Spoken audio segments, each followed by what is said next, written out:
Majong Kwadwa Ong Lexat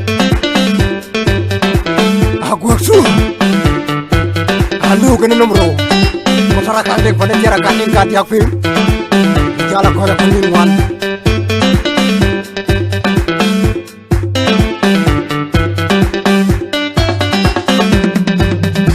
Mati yo uzat kongur tuang cababa nyarun panatu ni bulan ngirer Mati run kei kon manun di ko cababa tegror panatu ni bulan ngirer na tieng chaba ke loy kaya na tarakin Matang wanda ba ko nye ke galer na tieng ban ke loy kaya na tarakin Matal ba ko nye ke galer na tieng dior ke loy kaya na tarakin Matal ba ko nye ke galer na tieng nyir ke duen kaya na tarakin Matal ba ko nye ke galer mayar jemel queen tunyi bolam ya dor Matal wanda ba ko nye ke galer panan jemel queen tunyi bolam ya pi Matal wanda ba ko nye ke galer mabogen mor bira yel kwal tababangi noy tababangi ana ngoda go na jingdi manun malit tababa panyo boye mayom men mor ajang mayom chirian tababangi noy tababangi ana ngod mabior wona rili kwa go longar tabam mayom di boye mabogen mor bira wan gak tababangi noy tababangi ana nyama jogo na yarjan manun malit tababa panyo boye mayom men mor ajang mayom tonga jir tababangi noy tababangi ana ngom mabior wana rili umatumwal jelle jose babon sabam mayom di woye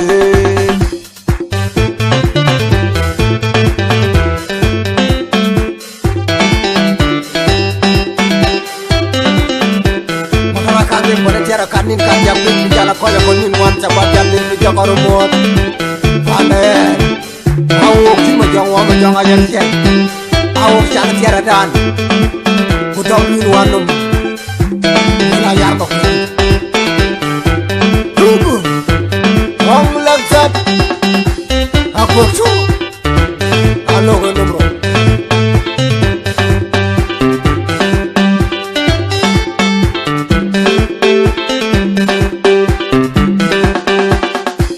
Yung rel kita jemoy na jogang et panjin maduri ringo Kayin bante mayarwa tubat Kagating nga jemoy na joga gira koiton Kayin bante mayadi Chubang yung rel kita jemoy na joga gitu rale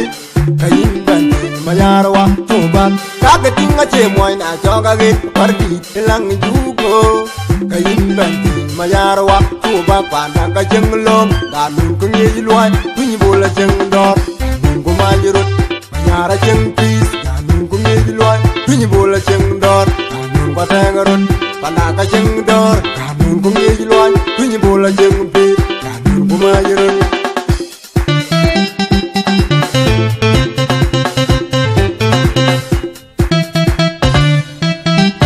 Tubu, ong lagsat, ong lagsat.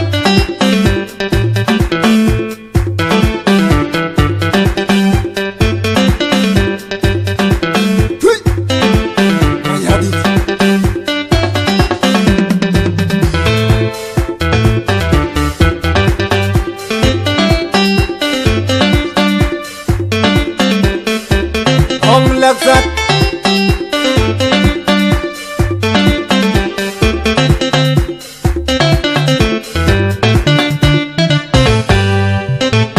Amasya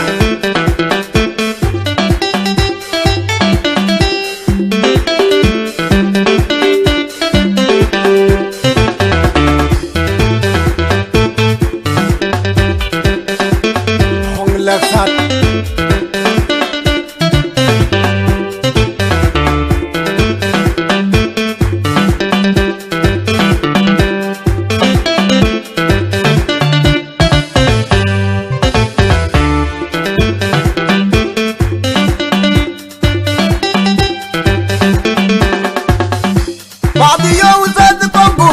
Chababa nyarot panatu ni bola ngirer Mati run kei kon manun di ko Chabama tegro bana twinyi bolangire na tieng chaba ke loy kaya na tarakin madal wanda ba ko nye ke gale na tieng ban ke loy kaya na tarakin madal ba ba ko nye ke gale na tieng dior ke loy kaya na tarakin madal ba ko nye ke gale na tieng nyir ke duen kaya na tarakin madal ba ko nye ke gale mayar jmel queen twinyi bolam ya dor madal wanda ba ko nye ke gale panam jmel queen twinyi bolam ya pi madal wanda ba ko nye ke gale ma bogen mor bi da yel kwal jababa ngi loy jababa ngi ana ngoda go na jingdi manun male jababa pan yo boye ma yo men mor jang ma yom chirian jababa ngi loy jababa ngi ana ngod ma go na rili kwa go na longar jababa ma yom di boye ma bogen mor bi da wan gak jababa ngi loy jababa ngi ana mi amma yo go na yar jen manun male jababa pan yo boye ma yom men mor jang ma yom tong bajir jababa ngi loy jababa ngi ana ngon ma gor wana rili ma tumwal dole jo se ba bon jababa ma yom di boye mara ka de konen yara kanin ka dia pin bijala ko ko ni wan jababa jamin pin ko mot ande awo kin ma jong wa ma jong ayar ye awo jang tiara dan ku dom li wanum la yar ma ko ong laksat aku su ano ganu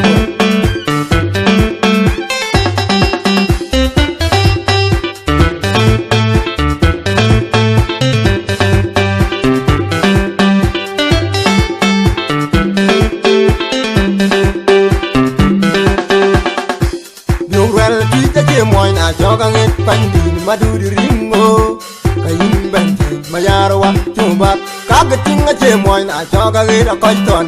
kayin bante mayad chuba yogrel tika che moin a jogang et turale kayin bante mayarwa chuba kagatinga che moin a jogang et parti lang jugo kayin bante mayarwa chuba kwanda ka jenglom kanun kunyi loy kunyi bola jengdor kumayirut yara jeng pis kanun kungi loy kunyi bola jeng dor kanun patangarut panaka jeng dor kanun kungi loy kunyi bola jeng pis kanun kumayirut